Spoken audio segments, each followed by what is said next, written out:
Team, one of my favorite cuts of beef is none other than the flank steak. And I want to share with you why this is such a champion cut for me. Without further ado, let's get into the action. Super thin, lots of surface area, plenty of ability to blast sear this baby. Great exercise to get our grill up to 600 Fahrenheit. Finally, what we've been waiting for. Oh, look how thin that is, right? So we need bark, we need caramelization, and we want to keep it medium rare to medium, depending on the marbling. The more marbling, the more towards medium you're gonna go. I picked this up at our local grocery store here, and it looks pretty lean, I'll be honest with you. So I'm gonna blast sear this baby to medium rare, but before I do that, I'm going to scruff the steak. So a couple of really fun things. We're gonna scruff let's just do it. Here I go again. We're just gonna take our knife and draw slight lines or score the top of this beautiful flank steak.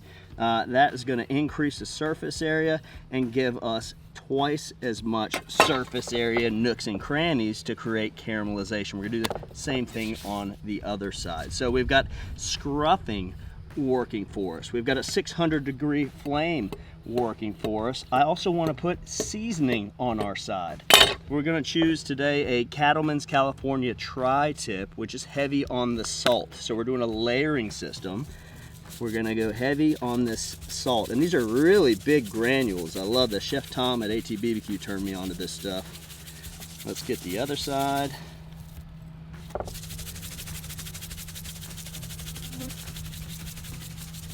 Second layer, Lane's Barbecue Sweet Heat. So we've got a little spice and we've got a little sweet. That sweet in there is gonna help us get a beautiful bark. It's gonna caramelize.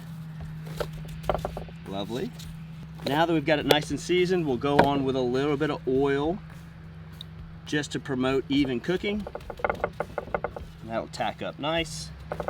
And with that, we're ready for the grill. Let's take a look at our setup today. We're using the Kettle Joe. And like I said, we're stabilized at 600. I've lowered the grill grates really close to the flame here. And I've got that nice seasoned up steak. I'm gonna put it right over the charcoal. Really listen to what's going on here. That hiss tells me that we're nice and hot. We're caramelizing, and it's absolutely building big, bold flavors. Let's take a sneak peek. It's about 1.5 to 2 minutes in the cook, and there's that caramelization. I'm gonna leave it on there for a little longer. Look how I've got all these, it's getting hot.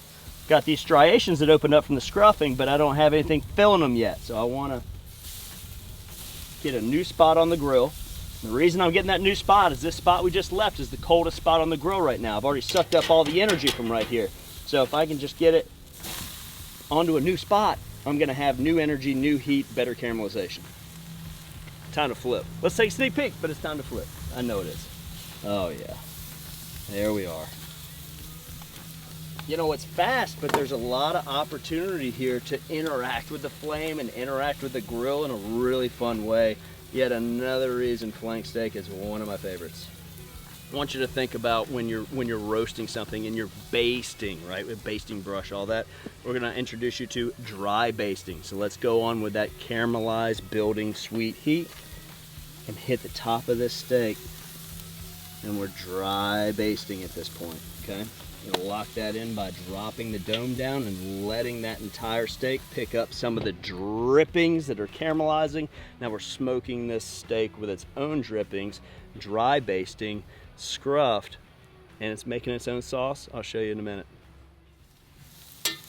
Oh yeah. Let's take a sneak peek. Oh yeah. We're there. But something this thin, something this small is not a 25-minute rest, right? We'll give this about 7 minutes. Okay, we talk about cutting across the grain.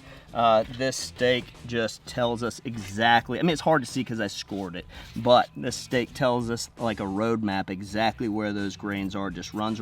So I slice once with the grain. I know we always talk about going against, but I'm gonna slice once with the grain, just so I'm not having to cut across this whole piece. It's gonna be much easier for me to get the exact thickness I want if I'm only cutting here because there's so much friction between the knife and the meat. So this is easier. And watch, that's a perfect medium rare. As it begins to interact with the oxygen, it's gonna bloom out or rouge out, and it's gonna be absolutely stunning. Let's go ahead and slice this piece, and we'll let this one rouge out so you can see exactly what I'm talking about. We'll leave that there. All right. Now I told you this thing was gonna make its own sauce, and we like to call this board sauce. And you might see it start to gather around the edges here. This little glaze of deliciousness on our cutting board. Don't let that go to waste. And there's seasoning in there too. So this whole bit right here has never seen smoke, sear, or seasoning. What a great opportunity to impart more flavor by tossing it in our board sauce. So as we toss, we're amplifying the flavor of this gorgeous flank steak with what's already been given to us. I like to pilot some days on kind of a little windy day like this. It's gonna keep everything nice and warm. And like I said, it's gonna rouge up. Look at that beautiful medium rare. I don't wanna draw this out. Let's give it a taste. Dip, dip, boom.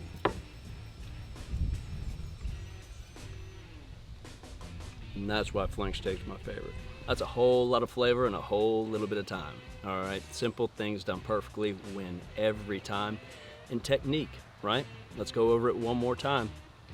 Good piece of meat, score it, sear it at high heat, dry baste, let it rest, slice it across the grain, toss it in the board sauce. That is a technique that's gonna win every time, and not just for flank steak, okay?